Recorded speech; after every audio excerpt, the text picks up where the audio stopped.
Hi, everyone. Welcome to Office Hours. If you're in YouTube and you'd like to join the actual conversation, you can see a link down below that will get you to the Zoom link, which is where we're actually discussing this. If you're in Zoom and you're an attendee and you're wondering how, you'll watch this and you'll see all these panelists up here and you'll think, I know more than these guys. You might.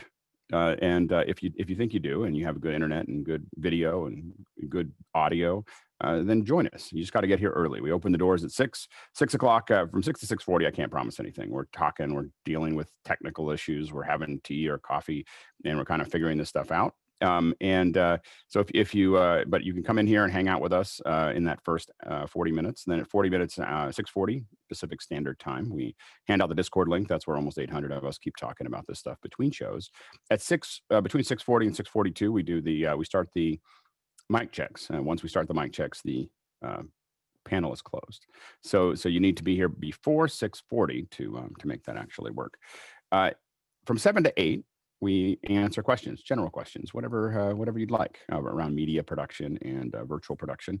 The key is to ask them early. So while we're doing those mic checks, if you're here, it's a great time to ask those questions and vote on those questions.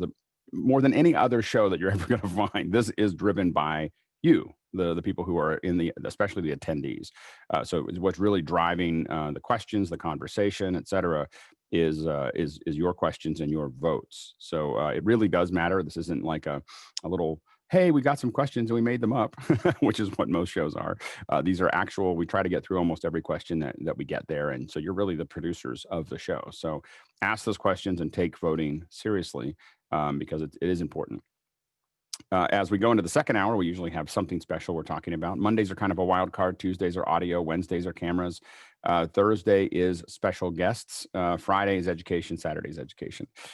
Today, we have an amazing photographer, Rick Sammon, and he is great at talking about photography. He is great at taking pictures. He's just a great guy. So I'm really excited to have him. So Rick Sammon's going to be on for the second hour today. Tomorrow we have our friends from LumaForge are actually going to be here talking about editing on the iPad. So I'm sure that should be a lot of fun, and they'll be answering some questions there. So stay tuned for that. And then of course Friday and Saturday we have education in the second hour. So anyway, I think we're ready to go. Phil, are you ready for some questions? Yeah, sure, absolutely. Good morning. Good morning. Tony Mobley, what is a good microphone for $100? Yeah, go ahead, Mickey. Yeah, without knowing what kind of microphone and for what purpose, generally speaking, SM58. Yeah. Very robust microphone. It's a dynamic mic. You don't need phantom power, and all around, generally good sound. Yeah. Go ahead, Bill, and then Steve. Yeah, you can find a lot of mics in that class. The SM58, 57 from Shure, EV635s. These are microphones that have been around for probably 40 years. They're almost indestructible. So even if you find them on the used market, they're generally just pretty much sound and work the same way as in the beginning. They're not fiddly at all. You just plug them in and they work. But Steve, and then Sky, and then Beju. So I'm going to echo what both of them just said. The SM58 is just a workhorse. I've literally hammered a nail in with the 58 and then used it. It's a little more than 99, but really what you need to think about is what your interface to. Do you need USB? Do you need XLR? And based on that, also what you're going to do with it. Right now, for example, if you're going to be doing this type of a thing, the Rode Pod mic is actually a nice little $99 mic. It sounds great for $99, and problem is it's XLR, so you need to decide what interface you're going to use. Yeah, we're just going to do Sky and Beju, and then we'll move on. I'm just going to. Everyone's gotten really. I just want to say the panel has gotten really good at raising their hand. You got to raise it right at the very beginning. So I'll make sure to put the view so that you guys can see it. But we're going to try to keep moving faster. I got to listen to our show yesterday, and I thought that Phil did a great job. But I do feel like sometimes we were adding too many comments along the end where it was kind of, as a listener, I'm usually doing it, so I'm sure I do it too, but I'm just letting the panelists know that we'll move through things pretty quickly. So if you don't have your hand up at the beginning, I may come to you, but I may not. Go ahead, Phil. In my defense, I would just like to add there, sometimes that has to do with the number of questions left. So we're going to drone on a little bit longer if there are no more questions. Yep. So I get it. Yeah. I agree with you that and for those watching, And specifically, by the way, if you have questions specifically for Rick, just do Rick : we'll just have it Rick questions for Rick. Put those for the second hour, but definitely things go slower. I didn't look at how many questions we had. I just was like, oh, this is a really long time to talk about this. So we will try to move faster through those questions. And again, we depend on the attendees to make sure that they're asking enough questions. All right, go ahead, Sky. Well, I Real hope quick, and then Tony will ask more questions because he's been a part of the panel before, and I'd love to support him. And I think to Steve's point is he has a bedroom situation. He's doing it on a laptop. So please, Tony, chime back in. We want to help you. I do think that the SM58 is great because the off-axis rejection is really high. So if you don't know what your environment's going to be like, you have to get up real close to it. But that also means that you're going to get clean audio. I mean, if you look at Dirty Jobs, there was behind the scenes showing Mike Rowe in his hotel room with a blanket over his head and an SM58 recording his voiceovers for the show. So Beju, and then we're going to move on. Yeah, because it's Tony asking the question. He's been on the panel before, so I'm assuming he doesn't have an audio interface doesn't have an audio interface with him. So probably he has to budget for audio interface and an SM58 or go for one of the USB mics such as a Rode USB mic or the Blue Yeti. Those will come around $100, $150 basically as an all-in-one package, and they're pretty decent. Yep. Next question. Yeah, TJ Asher asked, what is the panel's opinion of the Apple announcement yesterday, focusing on the production values, not the products? Note he thought that the production was improved from WWDC. The eyes shifting back and forth from reading the teleprompters were better, still not perfect. Go ahead, Bill. So my overall impression of the whole thing is Apple has perfected this idea of it doesn't matter what it is. What matters is how it works for the user. Almost everything they talked about was how it interfaces with the lives of the people who are going to be using it, not so much the details about the thing itself. That is what I came away with predominantly. Go ahead, Paul, and then Courtney. Yeah, I thought it was pretty good. I would have liked to have seen a bigger Apple Watch. You know, they went from 42 millimeters to 44. I was hoping they'd go to 46 or something. And by the way, Alex, I'm on an SM58, the mic you just praised. Perfect. That's go ahead, Courtney.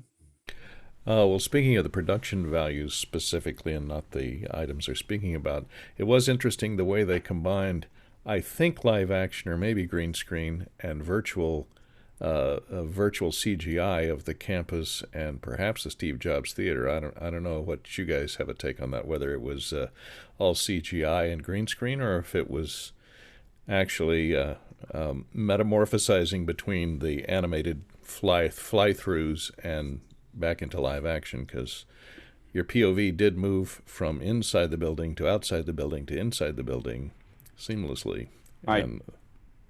Alex, I'd love to hear your take on that.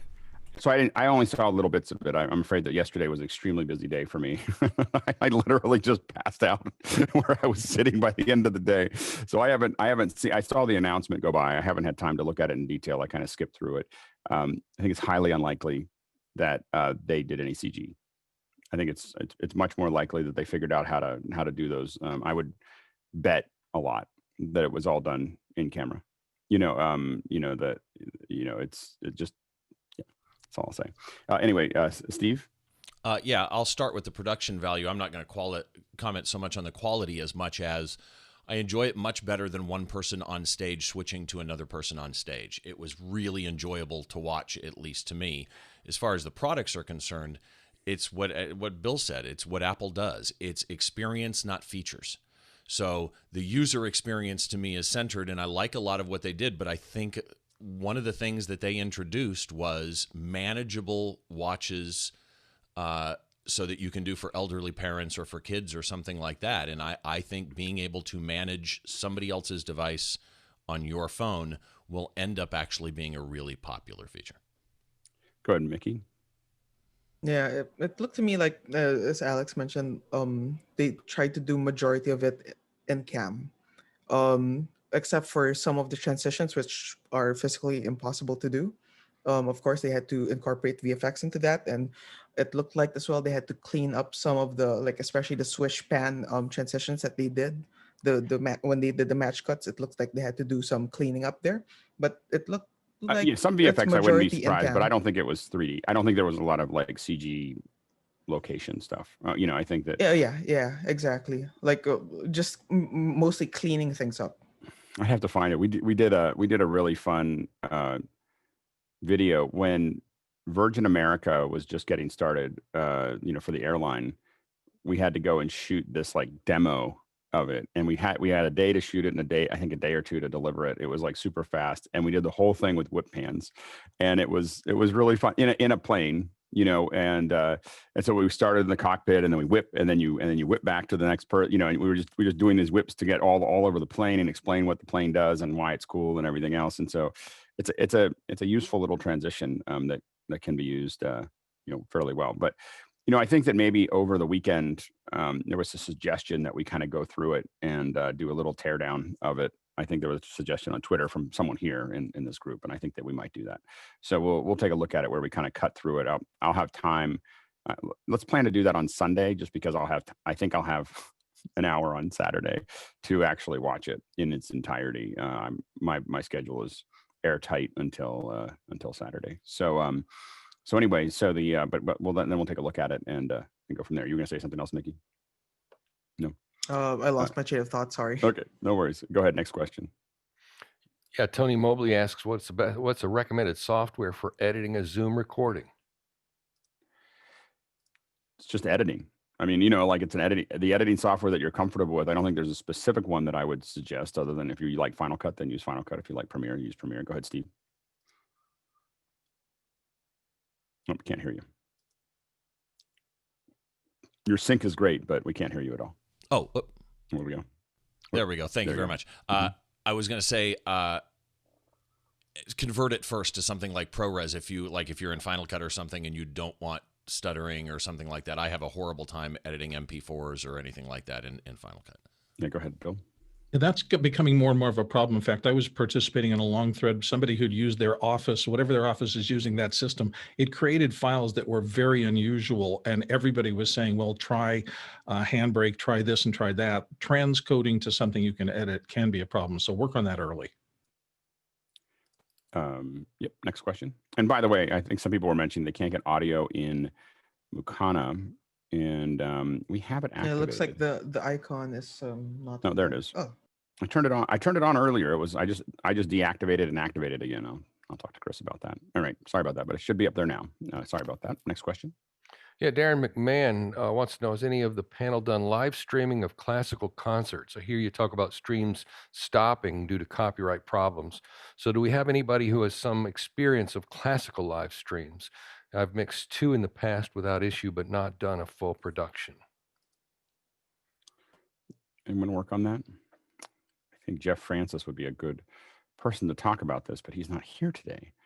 Yeah, go ahead, Jeffrey and Stuart. The only thing that I can think about is with that is you're talking about music that might be copyright protected versus anything that's, and I'm trying to remember the term for it. It's basically old enough that it can that can be. Yeah, the problem is that you have it won't matter whether you have the legal right to do it. It has to do with whether something could be Beethoven.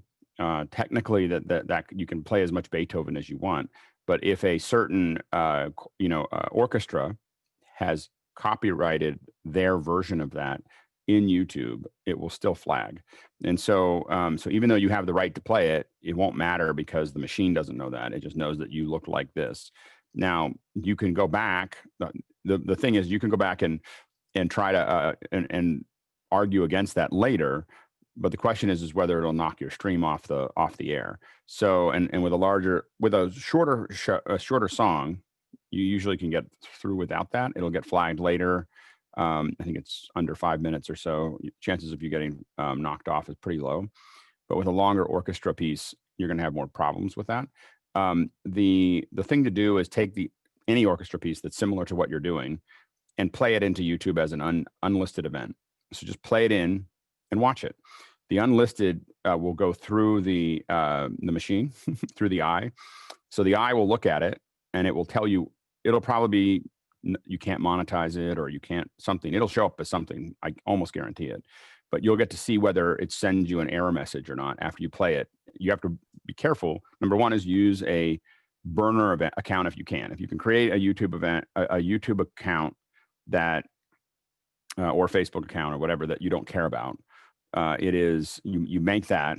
You have to have enough cell phones to do this. I have a lot of. I've had a lot of cell phones. You have to have cell phone. I think we figured out you can attach 4 to one cell phone. Anyway, so you play it out of that, and you have to watch the whole time, because what will happen is somewhere in the middle of it, it'll go, hey, this is copywritten, and we're going to shut you down. When you get shut down, it's going to put a strike on your. If you don't turn it off when it tells you to turn it off, it's going to give you a strike on your YouTube account. It takes 6 months to lose each strike. And it is 3 strikes and you're out, and you'll be out until one of the strikes, drops out. So you want to be super careful. Don't use your clients or your account to do the test. The other factor is if you have it monetized or not. And any type of stream, you should never monetize. I find that you just run into more problems if you keep it unmonetized and then worry about monetization later. Yeah, I don't use monetization. Go ahead, Stuart.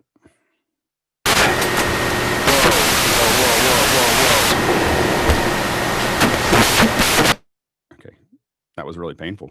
We're all deaf now. I don't know what you did there. I'm sure it has something to do with NDI. Anyway, Bill, go ahead.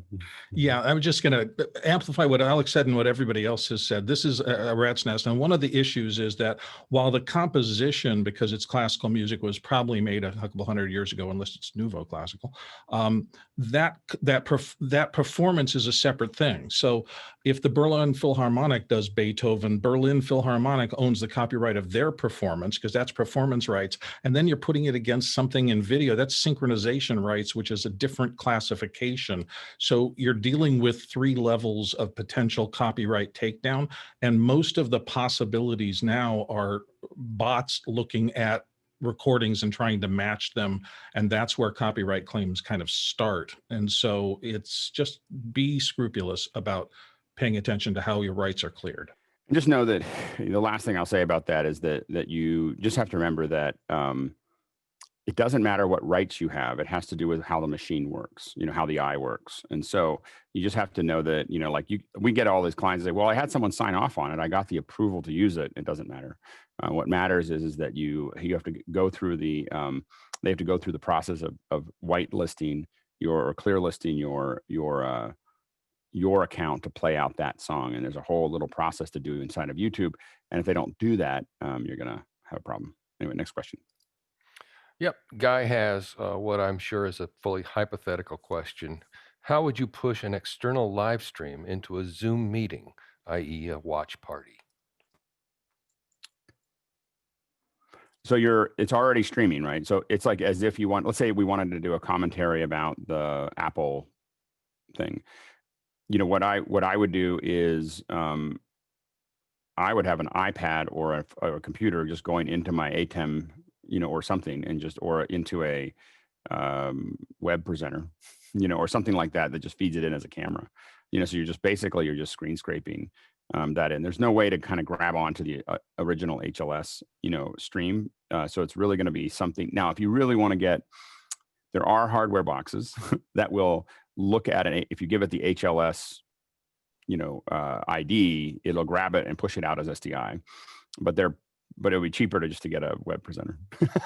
might have screen grab. There's a lot of boxes that are designed to kind of grab onto that HLS. I mean, it's not designed to do anything nefarious. It's just for production to be able to grab onto that and then pump it out. But you don't want to do. You want to be careful.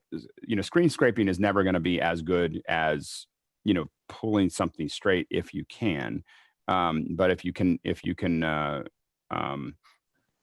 do that, that's another way to do it. If you look at first 2 or 3 days of the RNC over, we watch everybody's live streams for at least a couple minutes. They were screen scraping from on VLC to stream it into YouTube. That's not the way to do that. It is what it is, but it is they were, and the only reason I know that is because it crashed. It was someone sent me a link saying, "Did you see this?" And it crashed, and we saw the IP. It was a EC2, on Amazon that they were pulling, from it to VLC. It was just that's some serious amateur hour. Anyway, Mike, and then we used Mimo Live, and the impressive thing to me was Mimo Live, window capture of Safari, and loop back to catch the audio from Safari, both using application app inputs. And what was amazing to me is that I could see the original in Safari and what was coming back from Zoom, and it was practically real time. Of course, I got killer hardware here now, right? But that was just amazing. So. Yeah, I would be worried about trying to pull something in Safari and Mimo Live and Zoom all on the same computer. I wouldn't do that. I would do that with my friends. I would not do that probably for an event. If I was trying to do it, I'd probably have one computer doing it and then coming in as a video source to another computer. I think is going to be a more stable way to do that. Go ahead, Jeffrey, and then we'll move on. Oh, and Courtney. Jeffrey and then Courtney. I highly suggest that it not be a Mac, it be more of a PC. There's always been audio issues pushing things out from a Mac, and a lot of times when I hear about that, that's the first thing I ask is, are you on a Mac or a PC? And so I'll always say PC. You could probably try Linux as well, and you won't have those same limitations. That's not been my experience, but anyway, go ahead, Courtney. Yeah, I'd agree with what Jeffrey says. You can use something like these little stick PCs as inputs to the ATEM Mini. But one question I had for Alex and maybe Guy is if you're bringing it in just as a video signal, the same as your videos coming in, won't it come in as a very low resolution window? Even It'll be though it's Zoom full resolution. frame rate. Yeah, whatever the Zoom resolution is. I mean, if you're like Guy and you have a room or something like that, that's going to bump up to 720, 30, it's going to be relatively good. And again, a lot of times if we're pumping it into these things, we're talking about it. It's part of the experience, is talking about it as opposed to trying to get the same level of quality. I've been having a lot of discussions with folks about that, filmmakers who want to show their stuff online. And I keep on explaining to them, you're either going to have a discussion or you're like a real-time discussion in Zoom. Because what they want to do is they want to do something in Zoom, but they then want it to look like, Apple TV. I'm like, can't have both. You have to choose one or the other, the real-time communication or really high quality, and I think that there are opportunities for Zoom to do something where there's like a presentation mode that it drops into where for this period of time, everyone's going to get a full thing and we're going to slow it down and we're going to serve you HLS inside of Zoom. That is going to be 3 seconds, 5 seconds, 10 seconds behind. So it goes like, it could be a theater mode. I was thinking about this yesterday because I was talking to someone about it. And then I was like, I wonder if I could only talk to somebody who could talk to somebody. Anyway, so I realized what we needed for filmmakers or for film festivals and everything else is because the problem we have is that you want to have that conversation with people who are watching. But right now what we have to do is play it in a second app so that they can have the quality that they want. But what you could do is have Zoom, and it would be a little complicated. So this isn't going to happen tomorrow, but shift into it where it takes over full screen.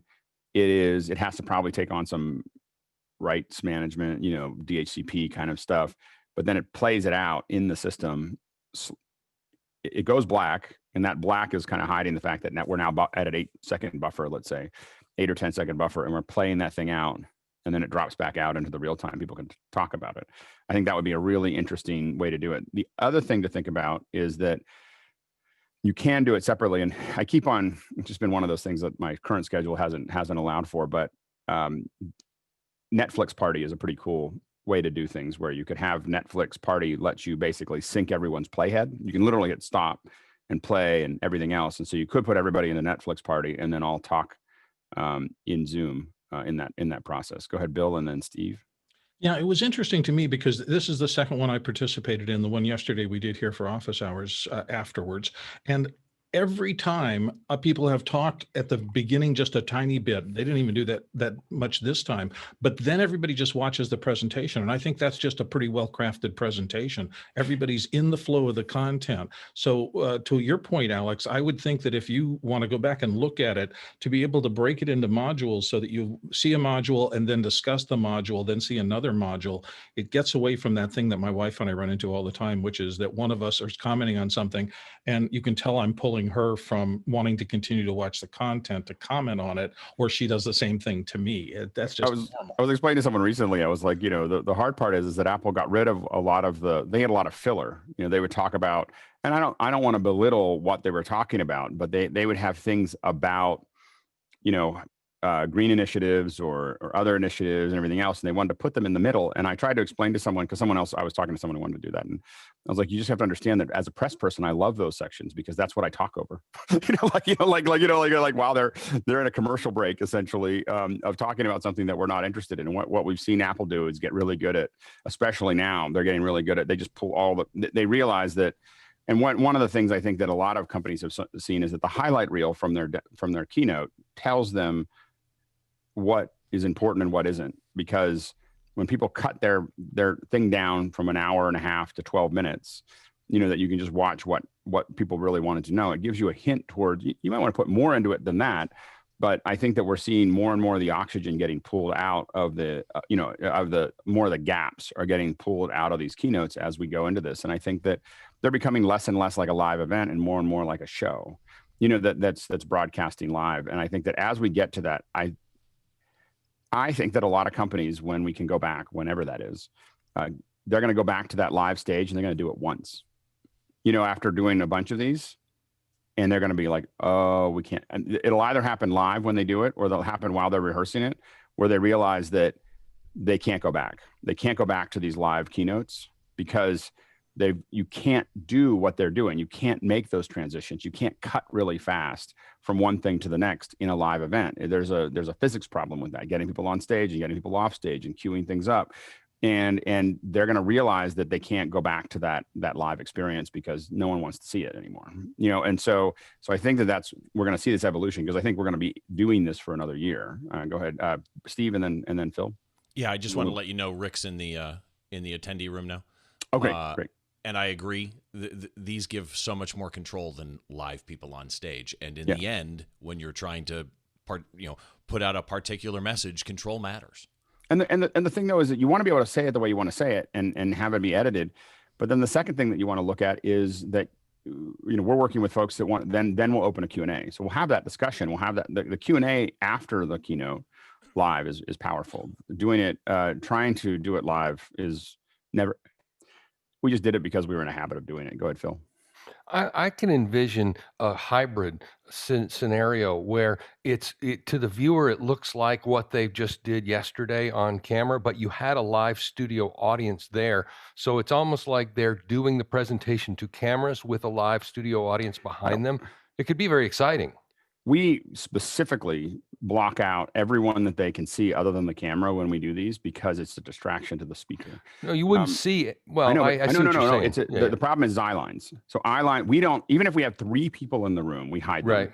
We put up big things because we have to remember that, okay, we have 50 people in the room, but we have 1 million people watching online. Right. We want that eye contact to be with the 1 million people online, not the people in the room.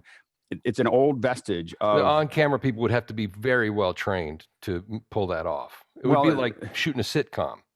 But what you don't want is you don't want anybody in the audience. You really want them to get used to. Now, we like if they're not going to use a teleprompter, we use a teleprompter all the time. We put it on all the time. What we like is to do an Interatron if they're not going to use the teleprompter. Right. So if they're not going to be teleprompted, we put somebody on the other side that they can talk to. What's interesting about that, by the way, is that people's eyes, it took us a little while to realize this. So we used to do about 10 to 15 hours of Interatron interviews in front of green screen a month, for Salesforce. So we did it all the time. I didn't know what an Interatron was until someone at Salesforce asked me to do it, Brian Ebsry. And the thing we learned about it is that your eyes converge differently when you are looking at somebody else than when you're looking at the camera or looking in that direction. And it's so subtle. Like it's like this tiny, but when I realized I could tell when someone was in the screen and when someone wasn't, because there's 2 things that happen. One is the eyes converge in just a very subtle way that makes it's part of why I think CG doesn't always look real. Like when you look at a CG eyes, they're not doing something. And then the other thing is that the person mirrors, we do this weird thing as human beings where we mirror the person across from us just a little bit. So when they wince, we might wince a little bit. When they smile. So if someone's on the other side excited to hear what you're saying, your face gets more excited while you're talking. And if they do the thing that Sky does all the time, like, okay, more, that pulls people in and gets people more excited about what they're talking about. And so it's but we found that like even when we had, we found that when we had more, with someone who wasn't very paying much attention, didn't have a lot of good bedside manners, with the speaker, and they're just asking the questions and constantly looking down at their next question to ask it, it didn't have the same effect. In fact, it damaged the speaker to do that, because you really want to be present with that person. In fact, we found that we by the end, we wanted to put teleprompters in front of the person asking questions, not that so that they would see some text over top of it of what their next question is, so they don't lose eye line at all. Like, here's your next one, as you go through that. Anyway, we probably go to the next question. Go ahead. Okay, so Peter Collins from Vail, Arizona wants to ask a question. Establishing and promoting meeting etiquette, what are the effective places organizers of regular meetings or classes publish their rules? Does Zoom have a natural place for this? Daily meeting emails, some Zoom pop-ups on meeting entry. Note, so many meetings, so many conventions to remember. I mean, one of the advantages of doing it over and over again is that it's easy to you figure some of those things out. I think that, that's the hardest part. What we get into with these events is that people want to do it, and it's the first time everyone showed up. It's the first time that people showed up. It's the first time that and so they're all trying to figure all these things out. As you have those regular meetings, then you can start to, set up a set of rules and process of what you're doing. But I find it to be there's definitely some things that I have specifically, obviously. But I think, and the kind of things that we put into this meeting, for instance, I think are pretty much basic rules of etiquette. So I don't think that they're that outstanding. And then people kind of learn the other ones. Go ahead, Jeffrey. Yeah, we were talking about this the other day, or about yesterday, when we were on a different Zoom meeting, and how we actually transported some of the etiquette that we have here over to there. But when I ever have to monitor or run a Zoom meeting with a whole bunch of new people, the first thing that I will do is I will go on and set the rules. Unfortunately, there is no etiquette across the board, because everybody's Zoom meeting is going to be completely different. But the best thing to do is just set those rules at the beginning and then hope that they abide. Next question. Yeah, so Paul wants to know, has anyone downloaded any of Apple's new upgrades, Watch, iPad, Phone, Mac, and what features are you looking forward to the most? I've been running 14 for about 2 months, and I really, really like it on both iPad and the phone. The main thing I like the best is, like, when you get a phone call, it just doesn't obscure everything else you're doing. It's just a little tiny drop down from the top of the screen, and it's so much less intrusive. It's wonderful. Go ahead, Steve. Yeah, I'm going to echo what he said, the less obtrusive phone calls and Siri and things like that. But I didn't think widgets would be a big deal for me, and I understand Android people have had them forever, but I could never see the little clock. So I put a 4-icon square clock next to my weather, and I absolutely love it. It's pretty stable, not perfect, but pretty stable. Go ahead, George.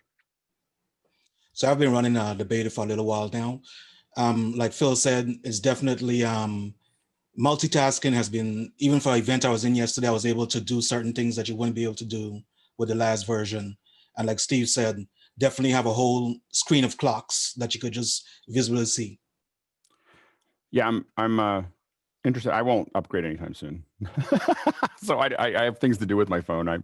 I'm barely happy with the way it's working now. So I don't think that I think that we've added a lot of things to these phones, and I find that I'm constantly, trying to just make sure that it works, and so it gets sticky. So right now I'm just happy that it's working, and I'm too busy to have it crash or have apps that don't work and things like that. And so I'm probably going to wait until after the iPhone announcement sometime this fall, and then I'll probably buy it with whatever new iPhone comes out and use it on that phone clean, and then make a decision about when to bring the other ones up. Go ahead, Paul. Yeah, I'm looking forward to the new sleep feature, because I need more sleep.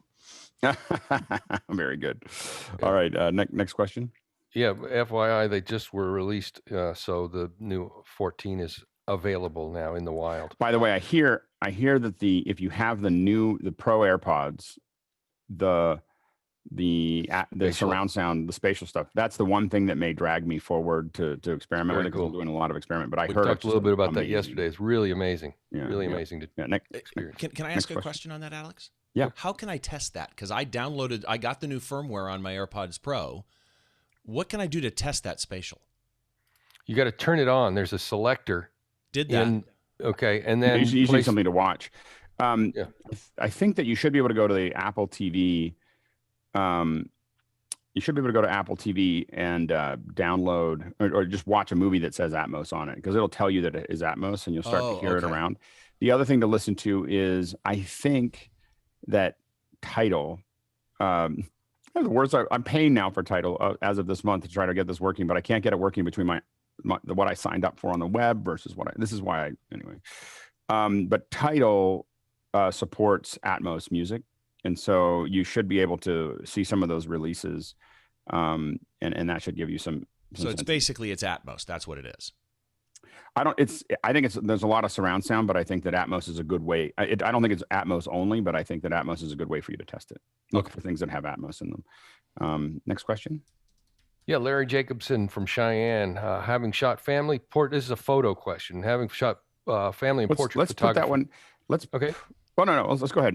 Make sure that if they're well, let's wait until Rick comes for that. Your call. One. Okay, let's pass it off. All right. So Laura Seal from Greensboro, I'd like to know more about Shannon's green room process, getting guests ready to go live. What does that usually entail, and does she have a checklist or go by she uses? She definitely has a checklist, and then you're just reacting to how to deal with every person. So and we're. I think typically Shannon probably processes 3 to 5 people a day, to kind of go through it. And some of them are people that are, best effort. We're doing the best we can to make sure that they look and sound good. Other ones we have small kits, other ones we have big kits. And so it's a lot of us, kind of figuring those bits out. Everybody's different, but she definitely has a checklist. And I know we had her on before, but we'll see if we can get another second hour. I saw that list floating around somewhere. She put it up somewhere. Yeah. I believe. Yeah. So, but we'll get her on again. And that list keeps on evolving too, because it's a constantly moving target. And we play with different mics and sending people out different lights and, all those things. But a lot of it has stayed the same and some of it's changed. And we'll do it in the next couple of weeks. We'll do another second hour on just prepping participants. Next question. Michael Weber from Foxborough, looking to purchase an outdoor PTZ camera for our high school sports coverage. Considering the BirdDog Eyes A200, would like to hear any advice from the panel. No one has any advice? Outdoor PTZ. I don't know. I have to admit that I always think it's cool to have an outdoor camera, but I never leave the cameras outdoor. Like anything that I want to use often, I find that for like little things like security cameras, it's fine. But for actual, like I'm going to shoot something with it, leaving it outside concerns me. Beju and then Courtney, and then we'll move on. Yeah, I was just coming to that. Most of the only outdoor PTZ cameras that are rated to be left outside, I think, are the Canon ones. They have really designed for football and cricket. They can leave them outdoors for ages, but they're pretty expensive. And especially, so I don't think they'll be in the budget. Security cameras could do it, but again, then you have a lower frame rate and stuff. So you might need a housing for it and see how well it works. Next question. I'm sorry, Courtney had one. Go ahead, Courtney. I don't have any specific advice other than the fact that if you're going to leave something outside and it's exposed to the weather and you're covering sports, rain is a problem and dust and dirt. You're going to have to go in and have somebody go up there and clean the lenses on those things before every game to make sure that they're not schmutzed up. Yeah, Mickey, and then we're going to move on. We're running out of time. Yeah, as Beju mentioned earlier, a lot of the more surveillance quality cameras will give you lower color quality and also lower frame rates. It wouldn't really be like of broadcast quality. Now, a lot of cameras like the Sony BRC 900 and 1000, you can buy housings for them that would get them up to IP66 rating. Mm-hmm. So that would allow you to keep it outside. Yeah, and the BRC 1000s are pretty nice PTZ, all-in-one PTZ cameras. We're really happy with them. We put them into a couple systems. Next question. Yeah, George Kennedy says, can someone explain network service order, Mac and PC? It should go. I mean, it's in general, it is the order in which it's going to look for the internet. It's not looking for all of them. It generally is looking for one of them. So if your Wi-Fi, for instance, at the top, it's going to use Wi-Fi unless you turn it off, and then it'll go to the next one. Go ahead, George. Yes, I kind of found out the hardware about that. The Wi-Fi on top, yes, you have to turn it off. But what I find, if you put the Wi-Fi on the bottom, it just locks up. If you put the Wi-Fi on the bottom, try to use iTunes and HomePod, it just locks up your entire system. So I just wanted to mention that. But you can't use your HomePods at all in the house if you put a Wi-Fi on the bottom. Oh, interesting. No, go ahead, Steve. You're muted. Yeah, I did it again. It's really just prioritization of which interface it's going to use first. And you can have both interfaces live at the same time for various different reasons. They may be different IP subnets, whatever. But a good example here is my Mac is always connected to Ethernet, but I have Wi-Fi enabled so that I can unlock it with my Apple Watch. It has to be enabled, etc. But I may want to force it to go network connection-wise out the Ethernet cable. So by prioritizing that, I can have it use Ethernet but keep my Wi-Fi on. But George is, I think, having trouble with that working, that combination. It's interesting. So do you have your Wi-Fi on top? Give me a second and I'll check and let you know. I don't believe so. I think my Ethernet is set to priority, but let me check really quick. Hold on. Yes, no, my Ethernet is on top. Let me just make sure.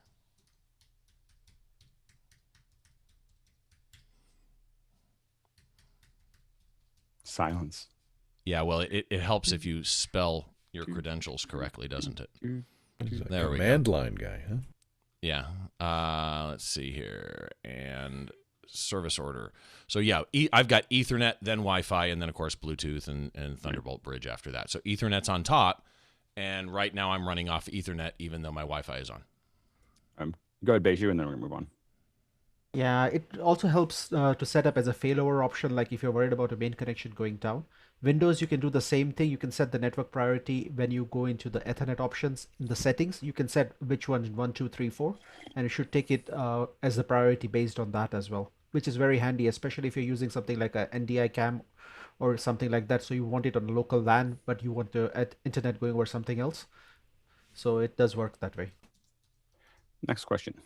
Yeah, Alton from Brooklyn wants to know, is there an office hours link to share with an educator? There you go. In Mukana.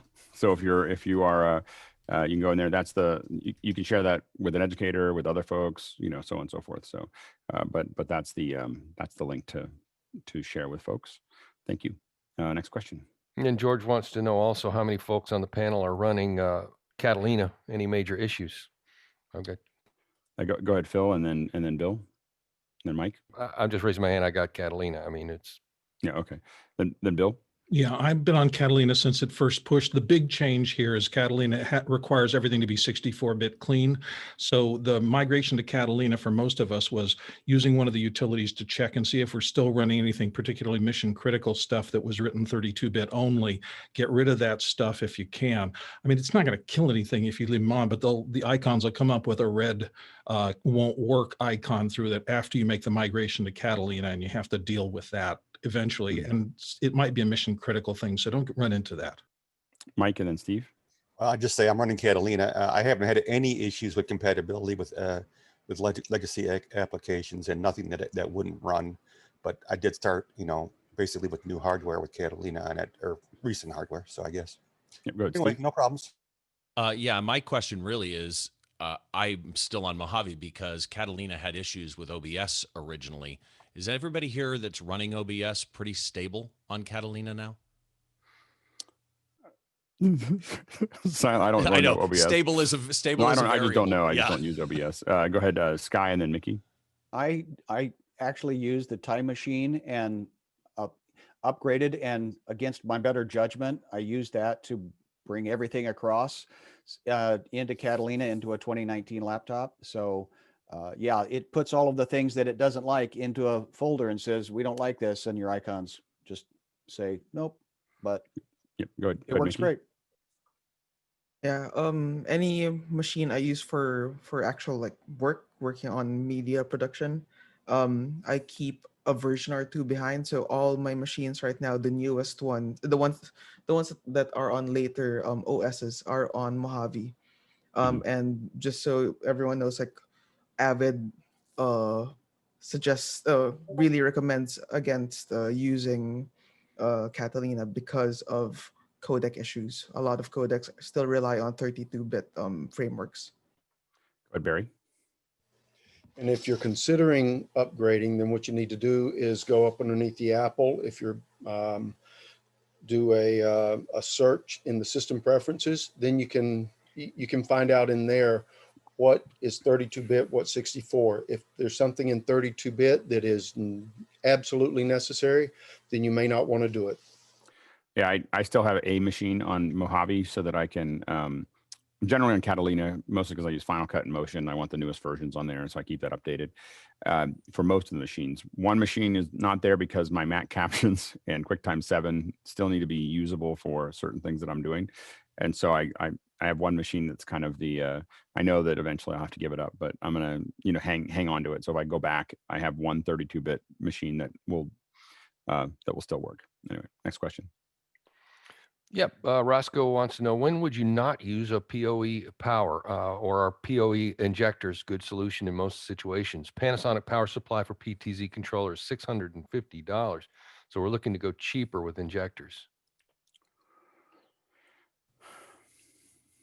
Go ahead, Mike, and then Stuart. There's nothing cosmic about what PoE is supplying. It's just 48 volts DC.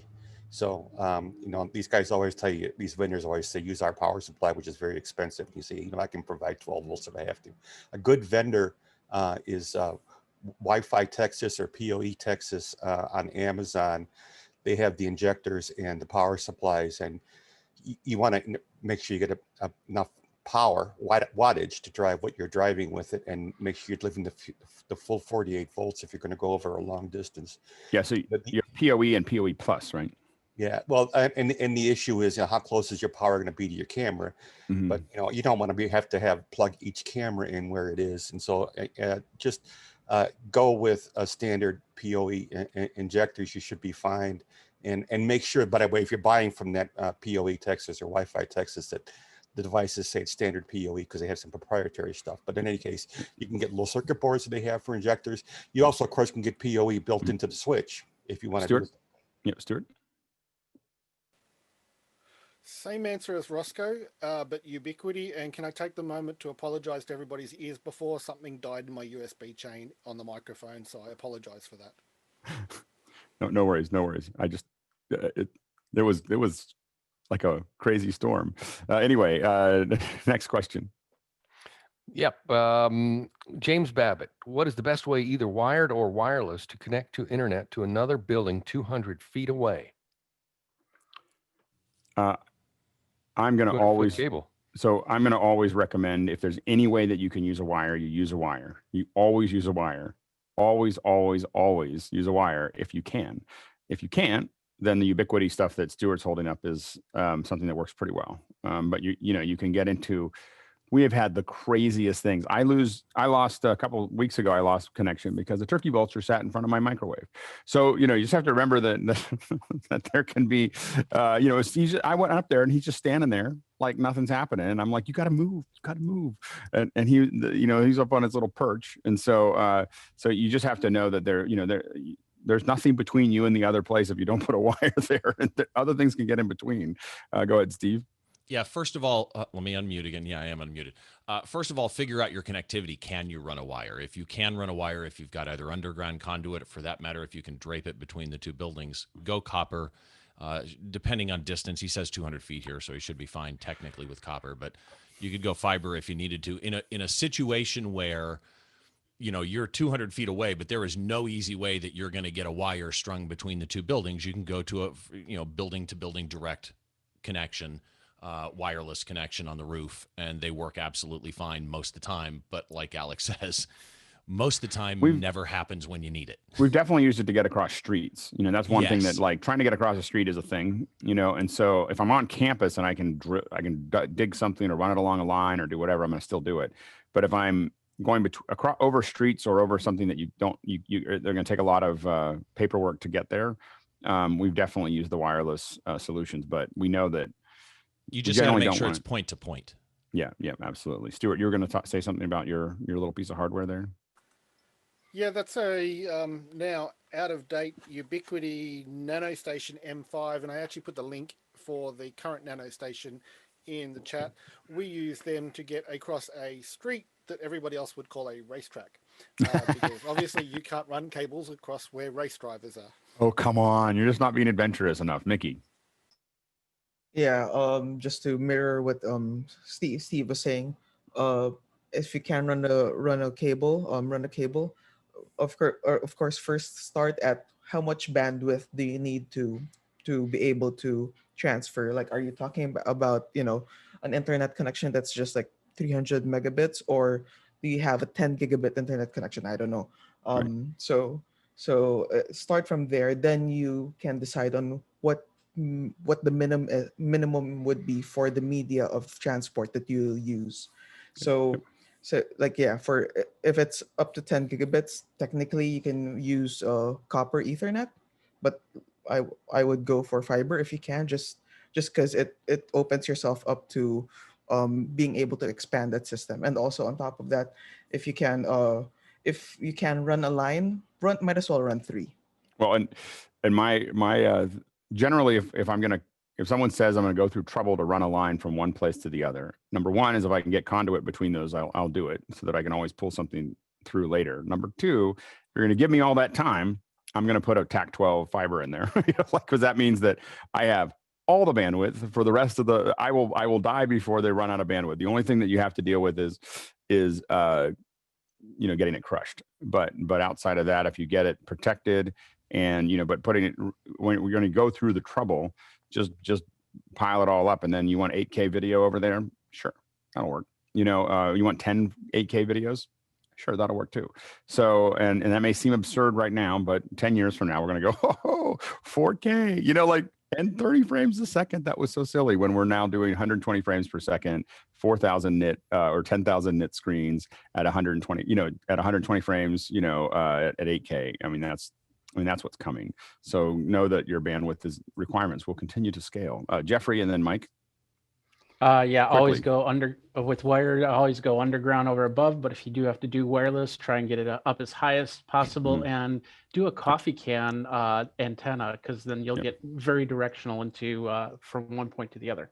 Go ahead, Mike, real quick. Yeah, just one key thing. If you're going to run 200 feet between buildings, ground here is not the same as the ground 200 feet away. Fiber is electrically neutral. So use fiber so you don't end up having ground loop problems, electrical potential. Great suggestion. Steve, real quick. Yeah, just anytime that you're going to pull cable, pull an extra one. If you don't have a fiber interface, go copper if you have to, but always pull more than one wire.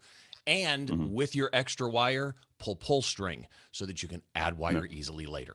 Yep, absolutely. Great. Next question. Wayne Hayton, Alex indicated in an earlier episode that the XAir 18 may be able to deal with latency. Anyone know where that would be done? See no reference to it anywhere in documentation. It's in the FX plug. It's an FX bus in the XR18. It's so annoying. It's not in your channel. It's not in your channel controls. And it's the primary reason that I play with XR18s and I use them in little bits and pieces, but I don't use them in shows, is specifically because of this one little thing. I'm like, why didn't you just put the delay in the channel like you did with the X32? So the XR18, 12, and 16 all have it. It's an FX, but it's an FX plug that it's an FX send that you have to add to it, and then you can delay that channel. It's really annoying. All right, next question. Victor wants to know, can anyone share their experience with open sound control? Oh, I guess not. I guess there's not a lot of experience to share. Go ahead, Mickey. Yeah, my only experience is watching someone play virtual instruments with it. I've just seen someone use it. That's the only experience I have. Okay, next question. Brian Anderson, has anyone heard of or used JackTrip? It's a tool for musicians to play together with very low latency using, I believe, a peer-to-peer connection. No. Go ahead, Victor. Tried it with Jeff Francis. It didn't work. And what were the problems? You just can't get synced. You're too far away. People are too far away. We tried and no success. What would you say is the maximum latency before, as a musician, that you would get to before you couldn't play? 40 milliseconds, something like that, where I would feel comfortable. 30 is 30. what they're saying. Okay, 30. I stand corrected. Yeah. No, but 30 or 40. Yeah, it's a really difficult thing. Jeff and I and a couple of people have tried 2 or 3, and I think somebody made the comment, it's physics. It's just not possible through physics right now. Yeah, I mean, I'd be interested. I don't even think we'll ever be able to do it. Yeah, it's there's a because it's just you lose a couple milliseconds. We're now shaving. I mean, the only thing I'd feel like is we need to get some financial types in here because they figured out how to do a high frequency trading, and you got to get these folks. But what they do is they physically locate those trading servers right next to the exchanges.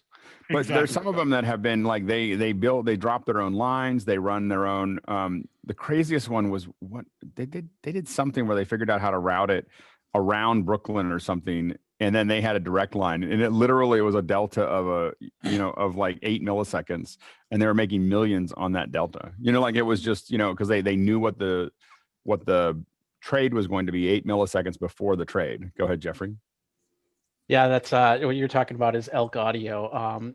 First of all, it's the speed of light. You can't go past the speed of light. That's just physics. But they're saying that they can do that within a 500-mile radius. They give you a little box, and I'm assuming that little box is going to be a point-to-point. So you got to be exactly where they need you to be for that to happen. They did some 2 jazz players, which jazz, out of all the music, jazz or orchestra usually is the hardest thing to actually be able to sync up and play because there's a lot of improvisation. There's just a whole bunch of unknowns. So they got 2 jazz players 500 miles apart to actually play, which is very encouraging. As for elk, it's in beta right now. It won't be out till October. Yeah, go ahead, Phil.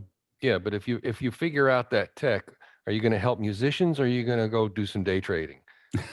Well, I mean, I think that helping musicians will be a lot of fun. There's, but yeah, the nothing personal. Every musician that we've talked to about coming on here asks, have you figured out a way to collaborate? Like, like they all want to know, like they desperately want to do that, and they just haven't quite figured it out yet. Go ahead, Stephen. Yeah, for the banks, it cost millions because the bank connected London, New York, Hong Kong, Singapore, and that connection is about $3 million a month. Yeah, go ahead, Victor. And the thing is that even if you're doing like the click track thing where you meet the other person and stuff, that's just not a musical experience. Musical experiences come from feeding off of each other's performance in real time. And that's what we miss. And that's what we'd want to put forward. So if you don't have that, you're going to have a performance, but it's going to be sterile at best. I mean, the onest thing the one that I'd be curious about, like doing some research on, this would be a, and I'm just trying to find if they have the latency for it. Is the Barracks? Have you heard of Barracks hardware? No. So Barracks is it's an audio transport that we've used in the past for comms and other things like that. And it is it's supposed to be the lowest latency piece of hardware out there. Of course, it said lowest latency on their website, and as soon as I went to click it, it went somewhere else. But it's hardware, so this is not like I can do it with my computer. But it is it could be BARIX. It could be something that might be interesting as far as we've used their little boxes, and I will say that they are incredibly low latency. I mean, we thought they were considerably less latency than a lot of the other stuff. What could theoretically a hardware box be doing? Well, again, the thing what's happening, and I just can't find what the latency, because for some reason I thought it was less than 30 milliseconds is what we were getting when we were testing this. The way we tested it was that we sent it there and back. And so we had left, right. So the left was what we sent, and the right was what we got back. And for some reason, I felt like it was less than a frame to get there and back, or it was just at a frame, which would make it 15 milliseconds, which is why I was asking, like, what is the minimum? Anyway, so I think that might be something to do some research on. We'll see if we can maybe get them to send us some boxes. Yeah, any musician would be more than happy to try. But what it's doing What it's doing differently is that it's a FPGA. It's not a computer. It's not trying to figure anything out. It's just, I do the one thing, you know, and it could theoretically do it faster. All right, we're going to switch gears. I'm very excited to introduce Rick Sammon. Rick Sammon and we've been in the same conferences together, and we get to talk every once in a while, and we've been on some podcasts together, but this is the first time I've really gotten to spend a lot of time asking questions. Rick, it's good to have you here.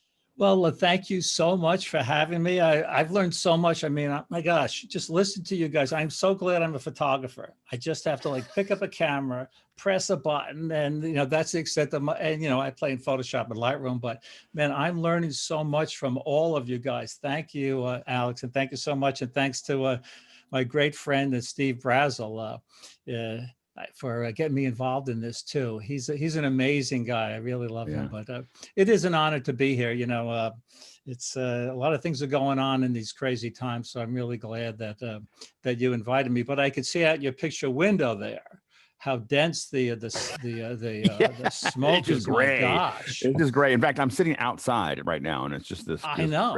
You know, gray background there. Yeah, exactly. Air but one other thing, 600.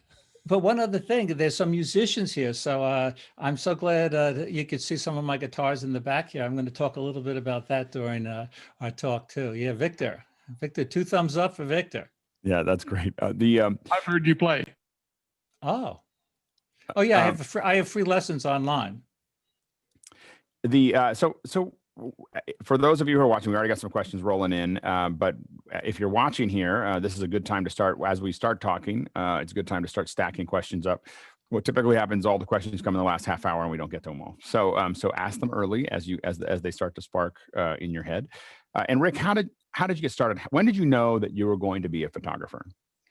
I guess in 1995. 1995, I was working in an advertising agency. I was a suit and a tie, a vice president group supervisor of the Minolta account. And all these famous photographers would come in there, like Harry Benson, who's a Beatles photographer. He shot more covers for People in Life magazine than anyone. Robert Farber, a fashion photographer. So I'm there in my suit and tie, and I was basically helping to promote them. So after 5 years or so, because I was there from 1980 to 1990. So it was 1985. 1985. So I said, I want to do that. So I made a plan. So I made like a 5-year plan to get out of the advertising agency and to do this. And one of the things I'm going to talk about I have a little slide presentation here is I read a book by Dr. Wayne Dyer, and it's called Real Magic: Creating Miracles in Your Everyday Life. And basically what he talks about is that we can create our own reality. Now, of course, in these crazy times, if we get the virus, you know, we're not creating our own reality, but there might have been a lot of things that we could have done not to get the virus. So back then, 1985, I'm thinking, how can I create my own reality? How can I become a photographer?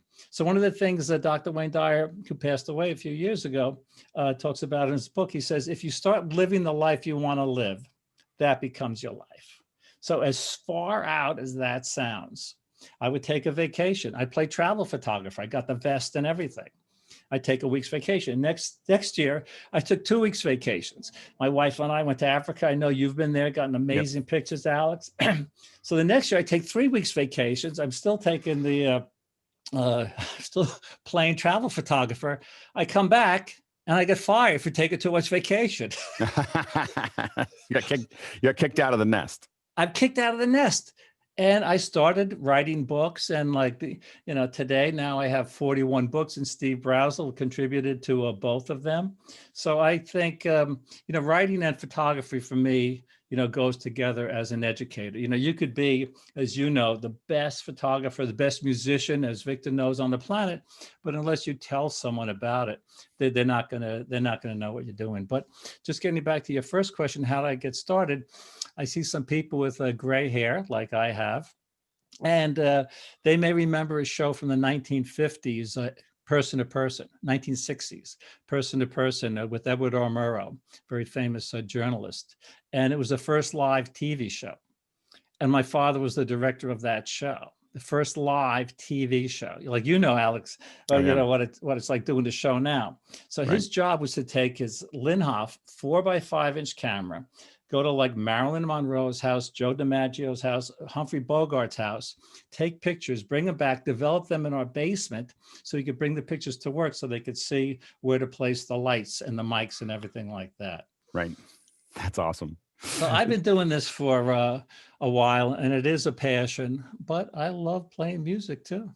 So we've got some questions stacking up, but I'm going to go ahead and have you show us what you brought here first. Okay. Did we get you did we get you set up as a co-host there? You did. Thank you so much. Great. So how does this look? Looks great. Okay. So basically, again, I want to thank you. And everyone who comes, as Steve knows, everyone who comes to one of my presentations is a student for life. So they could ask questions, here. If they want to ask a private question, they could send me an email at ricksammon@me.com. But Alex and I were talking last week about the situation with the pandemic, global warming, the virus, the economic situation. And this is really what my topic is all about. I love quotes. And I love this quote: "You don't drown by falling in water. You only drown if you stay there." So today, I really like to share with you some ideas on not on to keep from drowning and to stay afloat. So this picture actually is from an ebook I have, Life Lessons We Can Learn from Mother Nature. And here's another page from that. And this applies to, what's going on today. People are, trying to do this and that and podcasts and write books and journals and all this other stuff. But Ernest Hemingway said, never mistake motion for action. And this is really true. I think it's, when I'm working, I have someone like standing behind me, basically another me, looking at myself, and I'm saying, am I getting anywhere? So getting back to my parents' house where my father developed the pictures, my mother told me never go anywhere empty-handed.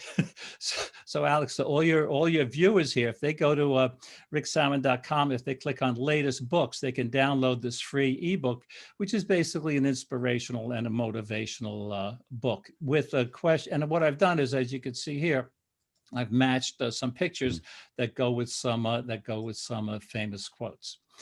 So you can stop me anytime you want, if there's questions coming in, but you've been to Africa, you've seen scenes like this. So you miss this, I miss this. So I'm going to give some technical tips too. I know there's a lot of people who are so into, again, all this stuff that I didn't understand that you were talking about. So I'll just share some photo tips. This picture illustrates, another expression. It says, when you take the reality out of the scene, when you destroy the mystery of the scene, you destroy the photograph. So this picture has a sense of mystery because it's a silhouette. So that's one tip. Another thing, the three silhouettes illustrate something called in photography, the rule of odds, right? We have three subjects, two giraffes, and that bush. And for whatever reason, we like photographs with an odd number of subjects. Now that sun we have that perfect, it looks like a perfect ball of light. And that's because I underexposed this scene by 2 stops. I didn't want a blob of light there. So I'm always exposing for the highlights, which I'm going to talk a little bit more about. And, we miss going to, Africa on the right, but also miss photographing the white, beautiful Camargue horses in Provence, France. And the tip here is gesture. Jay Maisel talks about this a lot in his presentations. What makes me choose a picture is the gesture of the subject. So on the left, we have this beautiful, majestic Camargue horse running, right past me. I actually was holding my camera down close to the water, but it's the gesture that I like. And on the right, these 2 lions are mating, and it's the gesture here. I miss going to South Georgia Island where there's millions and millions and millions of penguins. And the tip here is a couple of tips. We have the rule of odds here. I'm holding my camera down low. So the tip is use your camera like a drone, right? You don't always have to hold it at eye level, move it up and down. We have separation. The 3 penguins, king penguins, they look like emperor penguins, but they're a little smaller. And do you find that some photographers take a lot of photos, just take a lot of, but I find that the best photos are often taken when you're waiting for that scene to evolve to the picture that you're trying to get. Right. It's kind of that you're waiting for it. You're still taking a lot of photos. I mean, I think that's one of the big things, but you are not taking them indiscriminately. This is actually the best question, because I actually have what I call my one picture promise. And I tell my workshop students this, and this picture is a result of what you're saying, and it's my one picture promise. So here it is. I promise you that if you're in a situation like this, where there's millions of penguins, that if you say to yourself, if I could only take one picture or one type of picture, meaning what lens, what angle, what subject, what background, what exposure, if I could only take one picture, what would that one picture be? I promise you that you'll get a higher percentage of more creative pictures, more keepers, and you don't have to go through, 1,000 pictures like people use the spray and pray approach. So Right. this is the one picture I wanted to get in my mind before I left New York. And so I'm in South Georgia with A&K, and you get off the boat twice, and you can walk around for an hour or two or whatever. And actually, as a photo pro, I could stay there all day. But Alex and the group here, after I got this picture, I went back to the boat, because the ship, because I knew I could not get a better picture. And I reached my goal, and we have the separation there of the heads too. And so I'm focusing actually behind the subject, so I get the maximum depth of field, a wide angle lens. How far were you from the penguins? Well, that's another good question. I was probably about 3 feet from these penguins. So people who have been to Antarctica know that you're not allowed to get closer, not allowed to walk closer than 15 feet to any of the animals. But that doesn't mean the animals can't come to you. And they're very, very curious. So again, the one picture promise, I'm waiting. I see all these penguins walking around. I pick a location, and I waited for them to come into the scene. And you can see how the mountain in the back and the thousands of penguins like just right there, it kind of like balances the scene. Here's another picture from Antarctica. I miss going to Antarctica to photograph the blue ice. I first went there to photograph the animals, but I fell in love with the blue ice. And this looks like a chess piece to me, maybe a queen. This looks like a rook. But we have separation here too, and that separation is really important. I miss going to Mongolia. This is an amazing experience. Now it's inside. It's called the Nadam Festival. When I was there, 500 soldiers from the real Mongolian army. I get dressed up from the soldiers as Genghis Khan's time, and they put on this show. This was an incredible, incredible experience. And, I mentioned before that you guys were talking about, all the great technology that we have. These guys at this time were using the highest technology, right? They were using bows and arrows. I miss going to places like Myanmar, photographing, inside the dark Buddhist temples. And what was the trick to this photo? Like, how did you approach that of the child with the candles? Well, I'm writing a book. It's called Photo Pursuit, and it's my memoirs. And I talk about this photo.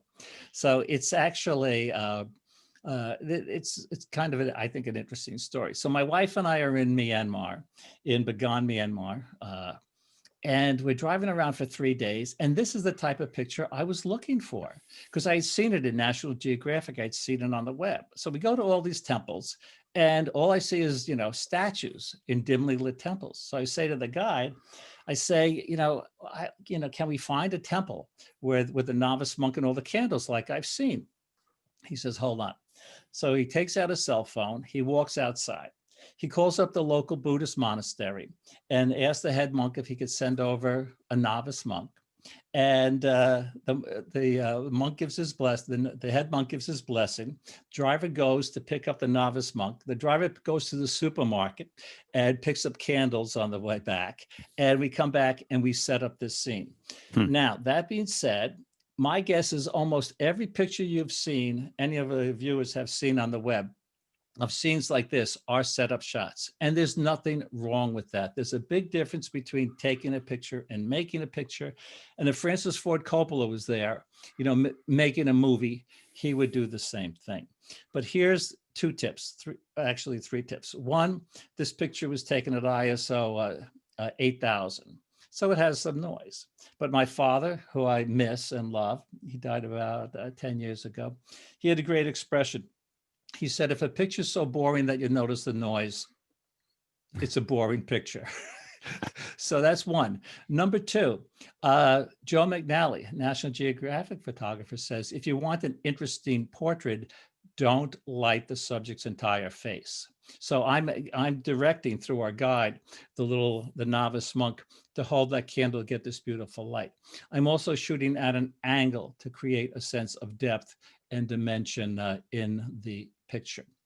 And then, of course, I showed him the picture, and because the head monk was so nice, I said to our guide that I'll send the picture to the travel agents so they could have a copy of it. And I think it's very important when you do that. Yeah. But this is going to start, maybe the main message of this after sharing a couple of pictures. I am big on quotes. And Bruce Barton had this quote, and I think it's really important to think about in these crazy times. When you're through changing, you're through. So yes, it sounds funny. I see Victor agreeing with this. And this is true. And this is really what Dr. Wayne Dyer talks about. And here's another quote. It's never too late to be who you could have been. Now, I'm not going to be, Alex Lindsay knowing all this stuff. I'm not going to be a brain surgeon, but I can be a lot better at all the things I do. So for those of you who want some inspiration, I definitely recommend Real Magic, Creating Miracles in Your Everyday Life. I know it sounds far out. But it's true. Now, a lot of people are saying, I think they're cutting the lawn. If not, if they are, it's fine. The audio's not that bad. It's all good. You can't, because I can close the window. No, it's okay. You barely hear it. Okay. Yep. Okay. So you know what? Let me do it. Just take a second.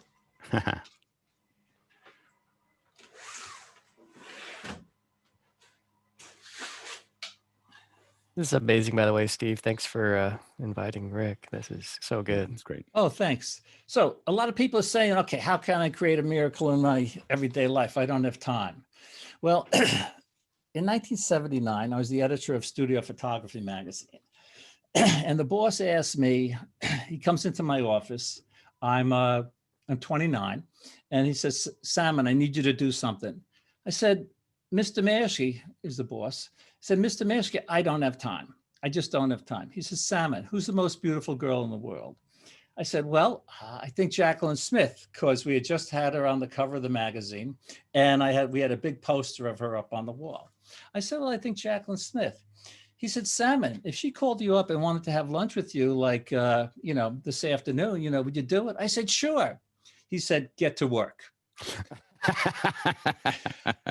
Well, and we one of the things that I've talked about a lot in that process is that, action always occurs when possibility is greater than circumstance. And it just depends on what the circumstance is and what the possibility is. But when the possibility is great enough, you'll figure out you'll sort out the circumstances. But we got a couple questions coming in. Let's throw them up here. I'm going to, sure. Go ahead and drop the screen share, and then okay. I'm going to ask you a couple questions here. Stop. Wait. Stop screen share. Yep, we're good. You're good.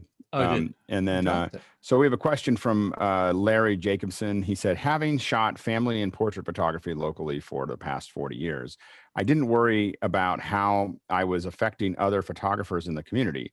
Do you ever avoid or focus your photography based on what's happening locally? I'm in a small city. I'm not sure I understand. I think it's mostly thinking about how your business affects other people's business, and how you fit into the food chain. Well, I could talk about on a either that scale or like a larger scale. We're all in this together, and like right. Steve Brazel, he helps me, I help him. We all help each other. I'm right. a member of, the Kelby One community and all these other communities. And this is going to sound egotistical. It's going to sound egotistical, but after I explain it, I hope it doesn't. So here's what I say. I say, I have no competition. Now, that sounds egotistical, I know. But the thing is, Scott Kelby has no competition. Steve has no competition. You have no competition. Eric Clapton, Victor, right? or Carlos Santana. They have no competition because everyone is different. So I think if we work together and help each other, I also find there's like a karma thing. Like lately, I've been doing some nice things for people and some really nice things are happening for me. So I think if we work together as a group and as a community and don't hide our secrets and hide our contacts, because maybe that person in the neighborhood can help you sometime if you help them. Yeah, no, absolutely. That's great. James Babbitt asks, prime lenses seems to have better resolution than zoom lenses. Is maximum resolution more important for still versus video photography? Well, A, I don't do a lot of videos. B, in 1979, I'd never use a zoom lens, right? Because they were softer. But today, I only use zoom lenses except for my macro lens. Yeah, even my fisheye lens is a zoom lens. So yeah, my only fixed lens is 100mm macro. But like when you're on safari, right? Or when you're photographing, when I showed you before, if you're in Antarctica, photographing the ice or the penguins or the Camargue horses or in Africa, the zoom lens will definitely give you much more flexibility and much more versatility. So say the lenses are a little soft. And so, we could, a lot of people, the first thing they do when they go into Lightroom is they use the lens correction feature, right? Which may fix chromatic aberrations, which are long bands around the subject where the colors don't focus exactly the same place, or a curve in a horizon line, or whatever. So, and of course we have, sharpening. There's a company called Topaz Labs that have this AI sharpener, which is amazing. So, my father had another great expression. He said, never delete a picture, especially an out of focus picture, because one out of focus picture is a mistake and 20 out of focus pictures is a style. I have a picture of my kids and my wife that is horribly out of focus. It's one of my favorite photos of them. I don't know what it is. I can't quite put my finger on it, but it captured a moment that was on our deck or whatever. And I happened to just put my camera kind of that direction and shot it. And I have it up because I love looking at that photo. I don't know what it is about it that I like, but it's definitely not. Well, it's the mood, Alex, and it's the feeling and it's the emotion. Yeah. And that's the most important thing in a photograph, in a piece of music. You could have, Santana or Clapton or whoever your favorite guitar player is playing, an acoustic guitar in a room with a big echo, and it's going to sound amazing. Right. So we have too many pixel peepers today. People, zoom in like I'm exaggerating, like 8,000% to make sure that everything's sharp. Yeah, absolutely. And so I think the mood, if you look at the picture, if we go back and then think about the picture of the monk, maybe technically it's not perfect, but it's my favorite picture from Myanmar. Yeah. Go ahead, Steve. Yeah, I would just say it's moment over perfection. Yeah. Right. Some of my favorite shots I look at and go, oh, it's a little bit soft, but it just conveys a story, and that to me is more important. Yeah, and your pictures are amazing because, and I think if we photograph what we love, Steve loves the rock loves the rock concert. He loves the bands, and he captures that because he loves it. I love photographing people, so I think if we photograph what we love, we'll get good pictures. Yeah, absolutely. Do you use Filmic Pro on your phone? Do you know what it is? Filmic Pro. Yeah, probably not. Tony Mobley asked if you use Filmic or if you like Filmic Pro, but if you don't know what it is, then the answer is no. He can talk to iPhone photography though because of his wife. Yeah, if Susan Salmon were here, she's an excellent iPhone photographer. She uses every app on the planet, and she's good. It's good. Larry Jacobson said, I own a 5D Mark II, but I'm thinking of adding a Canon RP or R6 for travel. What benefits of full frame DSLR versus mirrorless, which are applicable for serious shooters? Well, this could be like a whole discussion. The picture I showed you of the icebergs before in Antarctica and the penguins, these were taken with the EOS R. So 2 years ago, I switched to totally mirrorless. And now I have the R5, and Steve had me on his show when we were the Behind the Shot TV show, where we were talking about the EOS R6 and some of the prime lenses and the zoom lenses that Canon introduced.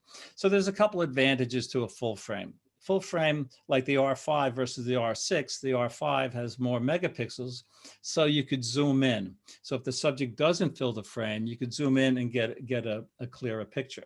The advantage of the R6, it's cheaper, you know, it's more affordable.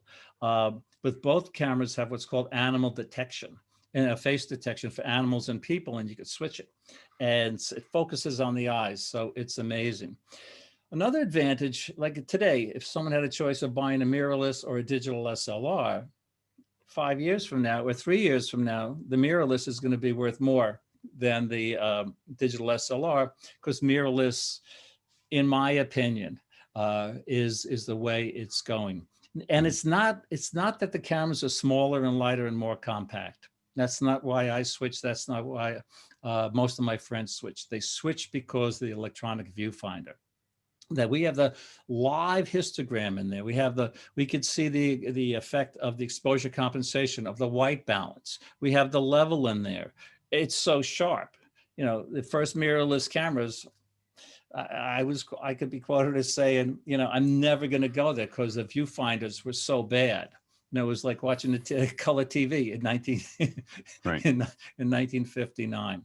So I would suggest looking at all the different mirrorless cameras and getting one that fits your budget and your needs. And same thing with your lenses. Most people I know have too many lenses. Skya. I see that you printed out the blue ice on your wall back behind you there. Or if that's a green screen, it's a really good green. No, it's not. But the question is, how big a print is the right size, or is that in relationship to the room, in relationship to the image? Because now that everything's digital, I'm seeing everything on a 6-inch screen, which is not fair to your art, but it's how I'm ingesting it. So the question is, what's the right size? Yeah. Well, I wish I had my other T-shirt on, and the other T-shirt says, and it's the answer to every question I'm ever asked. And the answer is, it depends, right? It depends. It depends on what you're doing. So over here, this is like a print that fit that wall. In the back, I have some smaller prints. But one thing so it's really what you like. You know, and getting back to, you know, all my expressions, here's another funny one. Edward Weston said, if you can't make a good print, make a big print. He also said, he says, I don't care if you make a print on a bath mat, as long as it's a good print. Meaning again, what Alex, you were talking about, the out of focus picture of your kids. It's the mood, it's the feeling. But one thing I will say about prints, you know, you want to sharpen. Everyone's into, you know, getting the sharp picture and then sharpening their prints. You want to sharpen for viewing distance. So in other words, if people come to my office and see the blue eyes picture there, you know, they can get right up to it. But if that's over my couch, and someone's standing on the other side of the coffee table and is 6 feet or 8 feet away from the print, you might want to sharpen that a little more, because the further away you are from the subject, the print, the softer it looks. But sharpening for viewing distance is very, very important. Thank you. That was very helpful. Thanks for saying thanks. Your mother would be proud of you. I'm serious. Question from TJ Asher. He said, how has the commoditization, quote unquote, of photography affected your business? Well, later on in this presentation, I'll talk about all the things I've done, because I don't sit still. I'm not mistaking motion for action, and I've never been busier in my life. And my wife, Susan, will tell you this. I get up at 6, I start writing because I have online classes. I'm doing books, I'm doing seminars, I'm doing webinars. And people who didn't get into online training earlier, I think are hurting. I know some young photographers and all they did was workshops, and that business is dead. Whereas now online workshops are doing an online training. These are doing very well. But, Susan and I, we always thought ahead. We always lived below our means. And this is really, really important. We always invested wisely. But the best news is I'm 70. So I get Social Security now. And I waited till 70. So I get the max. So it's like. It takes the edge off. Yeah. So it's like doing a workshop every month with, while I'm playing my bass guitar. Yeah. Sky asks, the inner eye is a phrase I've heard to see the shot you want. How do you practice finding the shot? Do you feel you have found your voice, and what is it? You have a specific style. Are you a fashion, a nature? Well, actually, it's funny too. I try to be funny because I like to make learning fun. Groucho Marx said, if you're not having fun, you're doing something wrong. I tell people, you know that expression? I use it all the time. I didn't know I stole it from Groucho Marx. Well, I thought steal like an artist. Absolutely. Well, that's a great book too. Did you read that book? Written by Groucho Marx? I don't know. No, I forget the author's name, but you can look it up. It was a New York Times bestseller called Steal Like an Artist. And it starts out with a great quote by Salvador Dali. And the quote is by Dali, those who do not want to imitate anything create nothing. Right. So we have, again, these are funny quotes, but they drive home the point. But to get back to the question. Yes, please. I just to say that the one thing that I used to do when I was designing ads was that I got Archive magazine, and I would cut out every ad I liked. I didn't have any, and I put it on a wall. I had this huge wall that was like 8 by 6 feet of this pegboard, and it was just covered with ads that I liked, and they all looked similar. Like I realized that there was something that when I saw it, I would go, wow, that's a great ad, and I put it up. And they weren't all the same, but they were all in a vein, and then that guided. For some reason, looking at all of those things kind of guided. I looked at what do I like about those, and then I kind of honed in on the things that I liked about it, atomized those of what's similar, and then just used them in my ads. That was it. Well, like, if I'm going to design them, that's what it's going to look like. That's a great. There's a word for that. Maybe one of your participants knows. It's not an idea board. It's a goal board. A vision board. A vision board. It's called a vision board. Yeah. Yep. So this is like a good idea, but yeah, I don't feel I have a specialty. I tell people that my specialty is not specializing. And I think that's good. Just like Eric Santana, who's my favorite guitar player, he can play the Latin music, he can play jazz, he can play rock. And what you learn in one area of one art, you can apply to like another area. That's why I have a friend. Well, I have a lot of, actually more than one friend.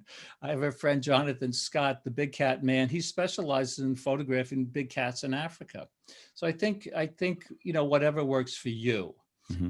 This is like the important thing. Go ahead, Jeffrey. Yeah, thanks a lot for coming. This is just awesome. Thank you. But my digital versus film, is there a point where you found yourself starting to cross over on the digital realm? I'm talking DSLRs, and I'm talking on a phone front. And do you have a preference of which phone you would actually take a picture from on a Google side or an Apple side? And then do you still do a regular negative type photo print capture? It's a lot, and we're gonna encourage people to do one question. it's too hard to get a group of questions, both in the text and in person. Go ahead. I went to Cuba thank you. Thanks for the question. I went to Cuba in 2001 with the first Canon digital camera, and I came back and I sold all my film cameras. It was that good. And my friend Art Wolf, who was famous in 1979 as a photographer and now is all digital. He said he looks back at his film pictures and he can't believe how soft they were. Digital is just sharper and it's more versatile and it has more exposure latitude. Those of you guys out there who shot slide film, I don't know if you ever heard of the term, the BLH rule. No. Gary, the BLH rule is bracket like hell, because you never knew. You never knew, because the exposure latitude was so, I could close that other window if you hear the. Nope, we're fine. Okay. No, you got to. What mic are you using again? Oh, Really? I have the Wow. Rode. It's really it's a nice little Rode mic. Yeah, off-axis projection is really good. Yeah, it is. Thank you. Anyway, what was I saying about film? Talk about Art Wolf's slides and bracket like hell. Yeah, because with slide film you had to be right on, but with digital you could be, several stops off and still get a great shot. But there was a question about envisioning the end result, and Ansel Adams talked about that. Pre-visualization, thinking about, what's the shot I'm going to get. He'd climb up to the top of, in Yosemite to get a picture of Half Dome, Half Dome with the view camera with he had sheets, film holders like this that had, and I used to use them, that had film on each side, and he'd have 8 shots, right? Or 10 shots or whatever. So he had to pre-visualize, and this is what we have to do, and that's what I did. And I have some other examples coming up. That's what we have to do. We have to pre-visualize so we don't use the spray and pray approach. Another question from Stuart Fairweather. He said, looking at your Instagram, can you tell us the story behind the image of the 2 eagles? Oh, well, actually, let me go there. And it's actually a very interesting story. So the picture on my Instagram page is the second picture there. And it's actually not a picture of, what's the person's name? I'm sorry, who asked the question? Stuart, he's here. He's here in the panel. Okay. Here. Okay, Stuart, it's actually not 2 eagles. It's 1 eagle. It looks like 2 eagles. Oh, can you show it to us? Do you have it in the presentation there? If this is opened, I don't have it in the presentation. Let me see. If I go to screen share, can I? Yep, you can just show your web. Oh, it's only who can share. I'll try and call it out. It says who can share, only host. Oh, you should still be. Something changed. It says who can share, only host. Try again. Okay, let me close it. Screen share. It still says only host. But anyway, oh, there it goes. Okay, so there's the shot. Jeffrey is sharing it. Thank you so much. I hope this works because I have some other shots to show you. Anyway, we're up in Alaska, and doing research is important. And this is during the herring spawning season, where you have hundreds of eagles in April. You go in December, you might see, a half a dozen. So you want to go in April. So anyway, we have all these eagles flying around the boat, and that's why we went there to photograph these incredible animals. So I wanted to create a composite, and I always say, think like an artist. What would an artist do? So I create these composites, for a lot of fun. And when I'm giving a presentation, I go into, what I've done. But what's amazing about this animal, look at the position of the animal on the bottom right. It's totally upside down, but his head is upside right. It's amazing. Now, to get a shot like this, I'm using a 100 to 400 millimeter lens, and I'm using the focus tracking. So it tracks the subject right up until the moment of exposure. So I get the shot. So some of you guys might be saying, well, the scene didn't really look like that. Well, you're right. But let's get back to Ansel Adams for a second. I've given a presentation with John Sexton, one of Ansel Adams' assistants. This is, I guess, about 5 or 6 years ago out in California. So he's telling all these great Ansel Adams stories. And here's my favorite. So in the 80s, before computers, when Ansel Adams was very famous, of course, for not only his photography, but all the important work he was doing for the parks, someone from the East Coast writes Ansel Adams a letter on the West Coast. Ansel Adams living in Carmel, doing this great work again. My wife actually saw one of his pictures. She was blown away. So the guy on the East Coast, John Sexton is telling the story, writes Ansel Adams a letter. He says, "Dear Mr. Adams," and the tone of the letter, John Sexton says, isn't that nice. He says, "Dear Mr. Adams, I'm a little unhappy with you. I have your books because you have two books, and I have both of those books in the back. One is the print and one is the negative. I'd still recommend reading these, even for digital photographers, because it's important. I have your books. I have your posters. You inspired me to go to Yosemite. And when I got there, it didn't look like that. So again, it's a funny story, but it's true. It doesn't look like that. And that's the great thing. I think that we talked about thinking like an artist. That's one of the great things we can do today. We can all become, artists with our cameras. We don't have to, I can't draw a straight line, which is actually, I guess you don't need to do that to be an artist. But anyway, I think about that all the time. And I've told that story a million times that, Ansel, the guy says to Ansel Adams, it didn't look like that. It doesn't have to look like that. If you're working for National Geographic, it has to look like that. If you're a photojournalist, it has to look like that. Well, But, and even National Geographic, I mean, they are setting up some of those shots. It's not like they're capturing everything as photojournalists. Yeah. Like it's they're still. They do.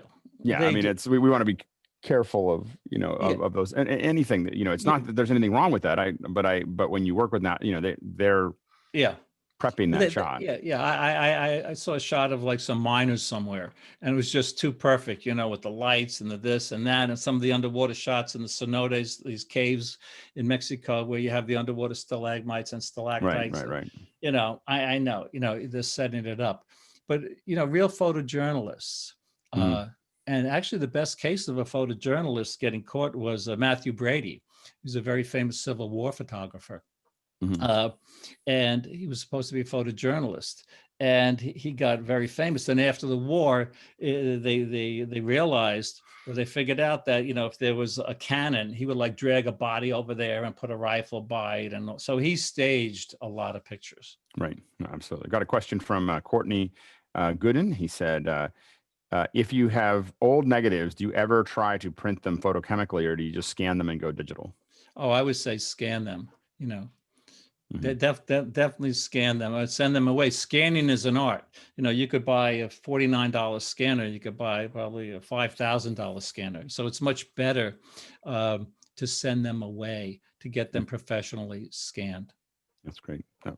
Next question here is from Paul Wallace, and he said, "I thought about the ideal portrait what the ideal portrait formula is: a 105 millimeter lens with sunlit backlighting, slightly crop off the subject's head, and blurred the background. Agree, or is that your approach, or do you just how do you approach those things?" I'd like to share it, but it says advanced sharing options. It says I can't do it. It says all panel. You shouldn't have advanced. You should just be able to just share your screen. Don't go into the advanced, I think. Oh, just want to go in. Just go Okay. into the basic one. How's that? Yep, we can see it. Okay, so the perfect portrait. So I'm working on this book. I told you, Photo Pursuit, but I thought about what you said about, portraits. There are two types of portraits. I don't have an example of a kind of portrait that he was talking about, but over here on the right, this is my favorite type of portrait. It's an environmental portrait. It shows a subject. This is in a rural China. These are actually, these are models. Some people might say, oh, I've seen shots like that of the cormorant fishermen. Well, actually, they're models that we hire because there's no more fish in the Lee River. So again, like Francis Ford Coppola, we're hiring these models. But I like pictures like this, environmental portraits, or a picture like this, an environmental portrait, where we show the subject in the environment. And for shots like this, I'm shooting close. And another expression is not only when you think you're close, get closer, but if you look at the picture on the right, the closer you are to the subject, the more intimate the picture becomes. So here on the right, I'm shooting with the 24-105 at 24 millimeters, so you feel like you're there. Here, we're in a Death Valley in the Mesquite Sand Dunes. And I'm shooting with the 24-105 again. By the way, this picture, if you look at this girl's face, has something in common with this novice monk's face. That if you want an interesting portrait again, don't light the subject's entire face. If I have time, Alex, I could give some tips for this one picture. Absolutely. So I'm working on this book, Sammonisms. Again, I'm not slowing down. I'm doing a lot of other things, including for the musicians. I've been playing guitar for years, but last year I started playing bass. And I play bass, as my wife will tell you, probably for about 2 hours a day. And it's very, very, very therapeutic. And I'm loving it. So I know we have some, and again, you know, I don't have a picture in there, but for those of you who are saying, oh, I'd like to write a book, I'd like to learn bass, I'd like to do this. In addition to the Wayne Dyer book, here's another book that you might want to read. It's called Bird by Bird by Anne Lamott. If anyone's read it, maybe you could raise your hand or give a wave. Anyway, it's called Bird by Bird, and it's by Anne Lamott, and it's a book on writing and a book on life. It has nothing to do with music or photography, but here's how it got its title. And this story relates to getting good at something. So anyway, Anne Lamott is at a kitchen table. This is before computers. So, you know, guess this is in the 70s or 80s. And she's at the kitchen table with the brother, and her brother is working on a story, on a project, a school project, younger brother, on North American birds. So he has index cards, stick glue, which some of your younger members like Guy may not know what stick glue is. But anyway, he had index cards because he's a young guy there, I see. Index cards, stick glue, and he's writing about all the birds, different birds on different index cards, and he's freaking out. So he looks up at his dad, his hero. I told you I miss my dad. I love my dad. He was my hero. He looks up at his dad and he's freaking out. He says, Dad, how am I going to learn about all these birds? So the dad looks at the son and said, son, just do it bird by bird. And that advice is so good, you know, for people who want to learn Photoshop, learn curves, levels, you know, channels. One at a time. If you're learning bass, you're never going to learn the bass, guitar, everything at one time. Learn one song, learn one chord. Do it bird by bird. But getting back to, you know, I like to, you know, make learning fun and make it educational. Here are some of my Sammonisms, one of which, number 14, that we talked about before. So number 5 is never underestimate the importance of a good subject. If I was on that sand dune, you know, in my black t-shirt, I don't think I'd be showing this picture. Number 2, expose for the highlights. So I'm always shooting with my camera's highlight alert activated, which shows blinkies if like the white areas of the scene are overexposed and washed out. Another tip is we need to learn how to see the light, number 8. So we really always want to know that light illuminates and shadows define. It's very important. Number 10 is make pictures that don't just take pictures. A lot of work went into making this picture. We went up there the night before. This was taken early in the morning. Went up there the night before with the model, checked out the spot, checked out the background. She made the props and she got the props and everything. She did the pose. I talked about that separation before. By holding her hat down like that, she's separating the most important part of the picture, you know, from the background. So, you know, again, just like the other shots you've seen, we're directing the scene. We talked about my one picture promise. We went up there to get a shot like this. We talked about separation, 21. We talked about seeing the light, gesture. Look at the gesture of her hands. Look at the gesture of her face. Very important. Getting back to our friend Ansel Adams, number 41, he said, you know, look into your pictures. So he's talking about there's a big difference between looking at pictures and looking into pictures, just like there's a big difference for our music friends here about hearing music and listening to music. There's a big difference. So if we look into this picture, we can see that it has a sense of depth, a sense of separation, that the expression on her face, that she's gazing into the sunlight, that her hair is like flowing, that she's holding her camera. And number 52, because there's 52 quotes in this book, 52 Sammonisms, is to have a lot of fun. But if I could go, now we have a couple more. We got a couple more questions coming in here. Sure. Let me. We're getting near the end of the hour, and we got. Should I stop? Yeah, we're gonna ask a couple more here. This is great. Thank you so much. I'm having a great time. Fantastic. We have to do it again. Yeah, absolutely. I want a second hour just on shadows, please. Yeah. Yeah, Oh, yeah, okay. absolutely. Well, shadows are the soul of the pictures. Shadows are your Oh, friend. sorry. I lit him up. Sorry. No, it's all good. Stuart asks, spray and pray versus compose and shoot, only what's needed. How do you explain that process to clients who may only have dealt with photographers that fire off thousands of shots? If you work with the client, make the client happy, right? Right. Make the client happy. It's costing you nothing to take the shots, but then, take the shots for yourself. And I know a lot of photographers who do that. They work with the client, they get the shots for the client, and then they'll say, okay, hey, why don't we try this? Right, right, absolutely. Jamie Fryer asks, what advantage, if any, do you think of using vintage glass over current cameras? I guess it'll be vintage glass on current cameras. Oh, vintage glass. Well, my guess is those lenses aren't as sharp as my guess is. I'm not that technical, as I told you before we came on. My guess is they're not as sharp. But if you're looking for that look, but there are also plugins like Nick Color Effects Pro and Nick Silver Effects Pro have like old time filter effects, old time camera effects. Yeah, I mean, I think definitely when we use these vintage lenses, a lot of times it's because they have a look that we're looking for. And sometimes a director will know, like on video, a K35 Canon lens on our, for shooting picks up these incredibly soft lens flares and just has this incredible look to it that we know that we maybe could do it in post, but it would be hard, and it's just easier to do. Well, it's easier to get it right in camera. So if you're looking for that, definitely do that. No, absolutely. When this is from George Kennedy, he said, when you are not out shooting outdoor spaces, how important is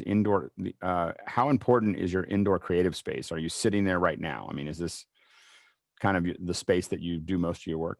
Yes, actually, on the back wall there, I have different backgrounds that I put up. I have a steampunk background, I have a black background, I have a white background. And I can't find it, but because I don't have it here, but maybe just quickly, if someone could just do a search on Google, Rick Sammon, girl with the pearl earring. I copied Vermeer's talking about stealing, like an artist. I copied Vermeer's, one of your friends is saying that he's seen it. Yeah, I made that like right here with one light. And here's a tip on the studio lighting. And I'm quoting my friend, Frank Dorhoff. He said, if you think you need 2 lights, use 1 light. If you think you need 3 lights, use 1 light. I know it's funny, but it's Steve Brazel has seen this picture. There, I think someone has it. Oh yeah, okay. Oh, so they're on my website. So that's the making of it. If we go through. There we go. It's right there. So you see Vermeer's picture on the painting on the left, which is actually it's called a trony. If we could go back to that, the girl didn't really look like that. He painted her, getting back to, that's not how it looked. He painted her to look like that. It's called a trony, Troni. So there's my neighbor's daughter on the right. And someone wanted a whole session on shadows. I was trying to capture the shadows. And I tried to get the catch light in the same place. So we got all the props, at the local, at Macy's actually. And you can't see it here, but maybe we'll end with this is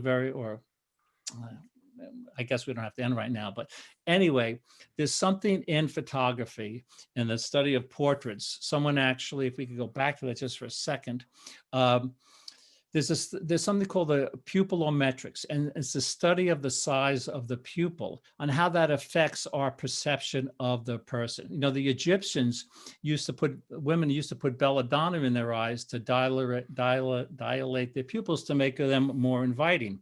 So I'm shooting with the strobe that goes off at a 10,000th of a second, so the pupils don't have time to close down.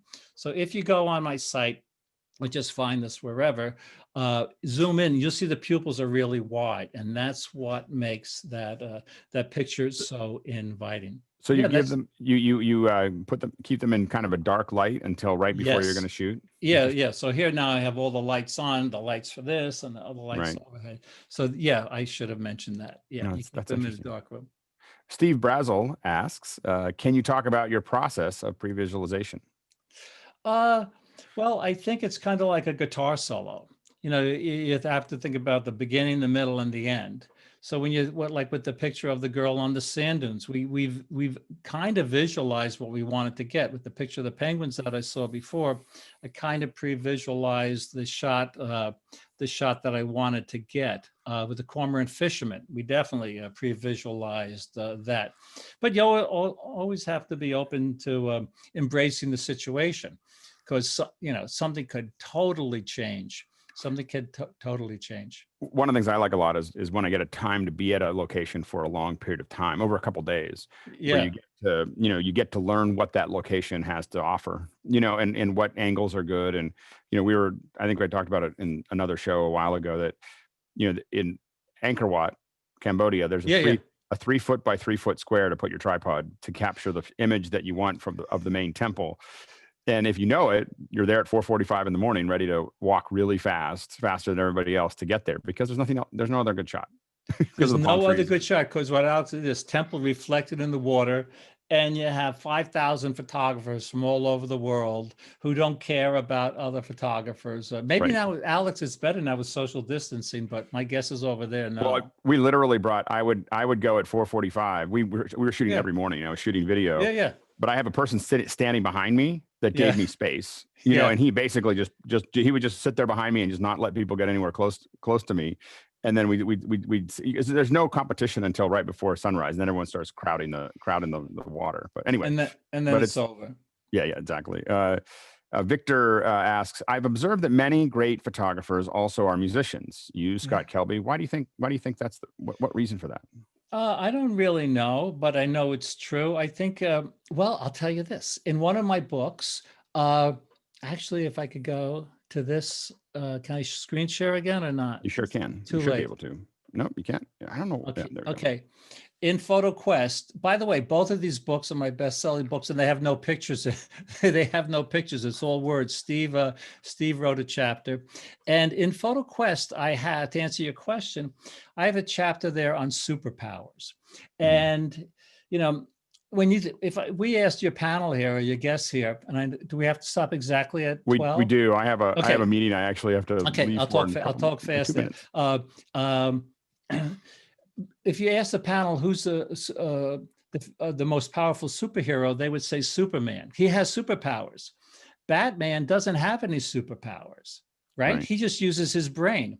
So in PhotoQuest, I have a chapter on superpowers where I stopped screen sharing, where I ask all these photographers, what's their superpower that makes them good at what they do? Right. And if you're good at one thing, it turns out, superpower, your drive, your creativity, your need to express, you're good at a lot of different things. So this whole concept of superpowers is amazing to me. Yeah. Rick, thank you so much for your time. It's so great to have you. Well, this is we do the oh, okay. I feel like I see Steve doing that, and the other Jeffrey, and thank you guys so much. I hope we can do it again. Absolutely. I think we'll definitely. I'm sure that no one will complain if you come back again and talk to us. So we'll find another time. Thank you so much, Rick. Okay, stay safe, everyone. Yeah, absolutely. Thanks, Bye. Rick. And thanks to everyone, the attendees, great questions, panelists, great comments, and again, Mickey, go ahead and hit it. Remember, tomorrow we got LumaForge. They'll be talking about editing on the iPad. On Friday is education. Saturday is education. Sunday we're gonna look at the Apple keynote, and we'll kind of break it apart one piece by piece. Thanks everybody, and we will see you tomorrow. Take care.